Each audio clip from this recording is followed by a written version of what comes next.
অন্তর্বর্তী সরকারের উপদেষ্টাদের শপথ দফতর বন্টনের পর ওই অর্থে আজই প্রথম কর্মদিবস। যদিও শনিবার সাপ্তাহিক ছুটি থাকলেও অর্থ পরিকল্পনা উপদেষ্টা এসেছিলেন আইন উপদেষ্টা, সচিবালয়ের বাইরে রয়েছে শিল্প মন্ত্রণালয়, সেখানে শিল্প উপদেষ্টা এসেছিলেন। কি কি চ্যালেঞ্জ তাদের রয়েছে, কোন বিষয়গুলোকে তারা ফোকাস করবেন কথা বলেছেন।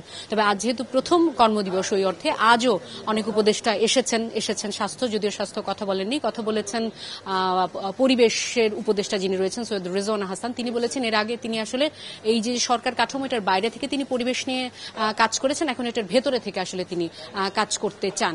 এর পাশাপাশি কথা বলেছেন মৎস্য প্রাণী সম্পদ উপদেষ্টা, তিনি কিভাবে নারীদেরকে সম্পৃক্ত করা যায় সেই বিষয়টিও তিনি অ্যাড্রেস করার চেষ্টা করেছেন। তার পরিকল্পনাতে রয়েছে শারমিন মুর্শিদ, সমাজ কল্যাণ উপদেষ্টা, তিনি কথা বলেছেন। তবে ৭১-এর সাথে আলাদাভাবে কথা বলেছেন স্থানীয় সরকার উপদেষ্টা। তিনি যখন এলেন তার কাছে প্রশ্ন ছিল, যেহেতু এটি ডেঙ্গুর মৌসুম, চ্যালেঞ্জ থাকে প্রতি সবসময় আমরা দেখি এই সময়টাতে, কি ধরনের পরিকল্পনা তাদের রয়েছে, এতগুলি সিটি কর্পোরেশন কিভাবে কাজ করতে চান। তিনি খুব সদাহাস্যোজ্জ্বল ভাবে বলেছেন যে আজ তার প্রথম দিন, তিনি আসলে বুঝতে চান কিভাবে কাজ করবেন। তিনি যেহেতু এতদিন আইনজীবী ছিলেন বা আইনজীবী, তিনি যে কোনো ধরনের অসঙ্গতি পেলেই এই সিটি কর্পোরেশনের বা স্থানীয় সরকারের তিনি রিড করেছেন। এখন তিনি আসলে এটার সাথে এর আগে থিওরিটিক্যালি কাজ করেছেন, এখন প্র্যাকটিক্যালি কাজ করবেন। আমরা যিনি স্থানীয় সরকার উপদেষ্টা রয়েছে তার বক্তব্য শুনবো, অন্য যারা উপদেষ্টা রয়েছেন কি কি ধরনের তাদের কর্মপরিকল্পনা রয়েছে বরং সেগুলি আমরা শুনে আসি। আজকে আমার প্রথম স্কুল ডে, বাসায় তাই বললো, তো সুতরাং আমি তো এখনো ক্লাসে ঠিক মতো ঢুকিনি, ঢোকার আগে কাঁপছি। তো এখন না, পরে আগে হোক। আপনার বাহিনী তো অনেক বড়, তাতে যেহেতু কিভাবে কাজ করতে চান, মানে আপনার এখন পর্যন্ত প্ল্যানটা কি? আজকে আমি বুঝিনি যে অ্যাকচুয়ালি মিনিস্ট্রির কাজটা কি।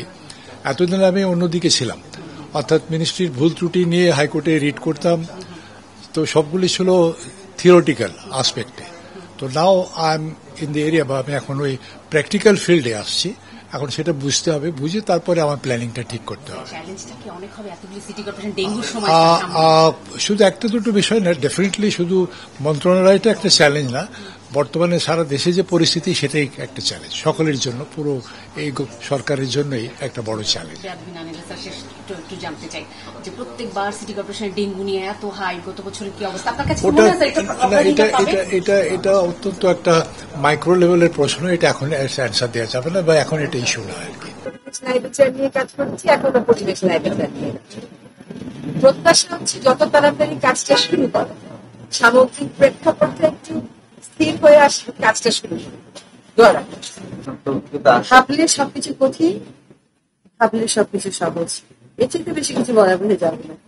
দেশটা অনেক প্রাণ বৈচিত্র্য সম্পন্ন, এবং আমাদের দেশে মাছ বলেন, গরু ছাগল সবকিছুর কিন্তু যে প্রজাতিগুলো আছে এগুলো কিন্তু বিশ্বে অনেক উল্লেখযোগ্য। কাজে আমার মনে হয় যে এই মন্ত্রণালয়ে যে কাজ করার সুযোগ পেয়েছে, আমরা সেদিকে খুব মনোযোগ দেব। এবং আমরা শুনছিলাম তাদের বক্তব্য, যেহেতু এখনো পর্যন্ত সময়কাল ঠিক হয়নি, তারপরেও তারা নিশ্চয়ই স্লট আকারে তাদের লক্ষ্যমাত্রা ঠিক করে তারা কাজ করবেন। যেহেতু তারা সংস্কারের কথা বলছেন, সেটাই আসলে অগ্রাধিকার হবে। এর বাইরে জানাতে চাই যে আমরা তো দিনভর আছি, অন্যান্য উপদেষ্টা যারা রয়েছেন তাদের সাথেও কথা বলার চেষ্টা করব। তবে আজ যেহেতু দায়িত্ব পাওয়া, অর্থাৎ তালিকায় নাম থাকা বাকি ৩ জন উপদেষ্টার শপথ রয়েছে, এই শপথের পরে তাদের নিশ্চয়ই দফতর বন্টন হবে এবং তাদের কর্মপরিকল্পনা আসলে কি হতে পারে সেটি জানবো এবং জানানোর চেষ্টা করব।